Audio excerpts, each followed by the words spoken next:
10 seconds.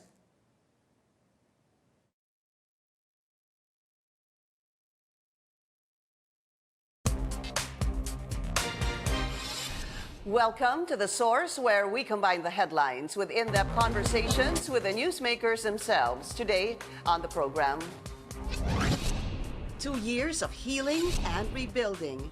It's a very symbolic day for all of us. This is Marawi today, recovering from the ravages of war. Kasi sinasabi ng mga tao, wala talagang nagawa pa ang gobyerno. So here is now the physical start of all of our projects. But is rehabilitation in full swing? Ito pinaka-challenge kung paano natin sabay-sabayin yung proyekto ng national government. Also, the war on terrorism gets a major boost from Russia and exploring the possibility of nuclear energy in the country. Russian ambassador to the Philippines, Igor Kovaev, joins us live.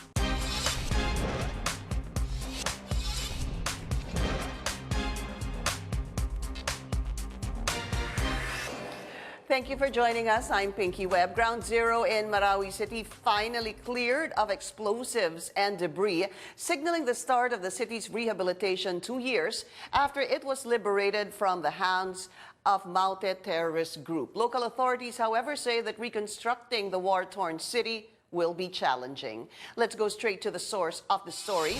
We have on the line Marawi City Mayor Majul Gandamra. Mayor, good morning to you. Welcome to the show, sir. Good morning po, ma'am. Good morning at sa ating mga tagapakinig nanonood. All right. 2 years since the liberation of Marawi, sir. How are things there now? Well, right now po, I just like what you said kanina. But yesterday, there was this, I think it's not the last na excavate na 250-pounder unexploded ordnance. And the ongoing clearing of this debris is put to its final stage, and sabi nga unang Task Force Bangon Marawi and the National Housing Authority that we will be starting the rehabilitation proper here in Marawi City. And so it's really a welcome relief sa amin dito sa Marawi City because of the, of course, medyo matagal na rin nagantay ang ating mga kababayan. That's right. Bumalik sa Ground Zero. You know, Mayor, maybe for some who are not really updated with what's happening there in Marawi. We're talking about Ground Zero, Mayor, no? That's around, what, 250 hectares probably? Yes, yes, it consists of 150. Yes, yeah. And 2 years later, Mayor, they were still clearing that area of possible unexploded ordnance. Yes, it is very important, ma'am, because we do not want to compromise the safety of our people. At gusto natin na pagbalik sa loob ay if not 100%, ay substantially cleared na yung area from possible and explosive ordnance and, of course, the debris as a result of the ruins of the war. Yes. Mayor, so when will the actual rehabilitation begin at Ground Zero? Right now, the procurement process started. In fact, the different line agencies of the government who are tasked to implement the several projects are now ongoing. They submitted the required documents, and then we are awaiting the final downloading of the funds for the reconstruction of Marawi City. So nagsisimula na po at of course we have to undergo the process. Alam po natin ang gobyerno may mga dinadaan ng proseso. Yeah, medyo marami pa pong kailangan pagdaanan yan. But yung actual rehabilitation, sir, at Ground Zero, when do you think that will begin? I Because think after the, of course, after the clearing of this, the final itong mga unexploded ordnance, I think within this October or next early November, mag-start na po yung ating the proper rehabilitation, and that our people will be allowed to, get inside, and also simultaneously with the construction of the public infrastructures, they will be allowed to build their own houses. Subject, of course, to the issuance of permit from the city government. yes, of course. Mayor, what's the morale? How do the residents feel now? We're looking at possibly a month or maybe two till the actual rehabilitation of that area where they used to live will begin. What are they telling you? Well, at least nakita natin sa kanila na may nabuhayan ng kanilang pag-asa because after 2 years or more than 2 years ay magsisimula na po. But of course, we have to explain to them that it takes time, especially with yung the massive bombardment. We cannot rest the safety of our people, that we have to really secure it from this unexploded ordnance and of course the debris that the result of the ruins of the war. So hindi ho talaga ganun kadali, and in fact, comparatively speaking, ay mas mabilis po ang nangyaring rehabilitation dito sa Marawi.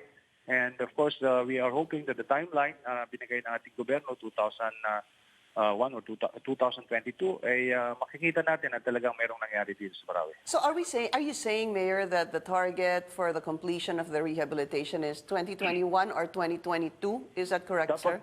Yes, ma'am. That was the target. The latest is 2021. But I'm hoping that by 2022 ay almost done na po lahat ng mga infrastructures na talagay dito sa Marawi. And of course, with the private properties. Yeah. And again, Mayor, as we were talking about a while ago, malawak po yung lugar na yan. As mentioned, it's about, if I'm not mistaken, 250 hectares. Yes, ma'am. Okay. 250. What about, siguro, sir, after that, what about funds? Are you seeing possible problems in terms of budget or funds? Well, in terms of the support of the government, I think put in place na po yan at napag-usapan na po sa taas, and wala naman po problema. And in fact, there are some donors who also pledged to support certain projects, and we're waiting for the realization of these pledges. Patuloy ho ba ang pagtulong sa mga residente ng Marawi, Mayor? Patuloy po ang pagtulong ng ating gobyerno as well as other private sectors, and we are hoping that until makabangon ay nandiyan pa rin tulong. But of course, at the end of the day, kami pa rin ho dito sa Marawi City ang tutulong sa aming sarili. I also wanted to ask you, Mayor, because I had Brigadier General Bronner here on the show a couple of days ago, and he said that meron pa daw hinahabol, but on the fringes of possibly Marawi, 20 Maute members, and possibly meron po silang nire-recruit na 20 more. So he was saying possibly a total of 40. Kamusta ho yun? And ano ho ang pakiramdam ng mga residente knowing that meron pang natitira na Maute? Well, there are some reports that there are some reorganization of this group, but I think it is being handled by the security forces, and I think it is under control. But gaya ng sinabi ko sa aking mga kababayan, that we have to be vigilant enough to really huwag tayong pabaya, just like what had happened to Marawi, na medyo napabayaan. Last question, Mayor. Yes, ma'am. When we talk about martial law, there are proposals to possibly lift a martial law. Just two things, sir. What is the effect of that, and what do you how do you want martial law to? Do you want it to continue, sir? I, for one, as of this time, I would like to, of course, I personally would like to recommend for its extension until such time that neutralize na po yung mga possible na resurgence of this group.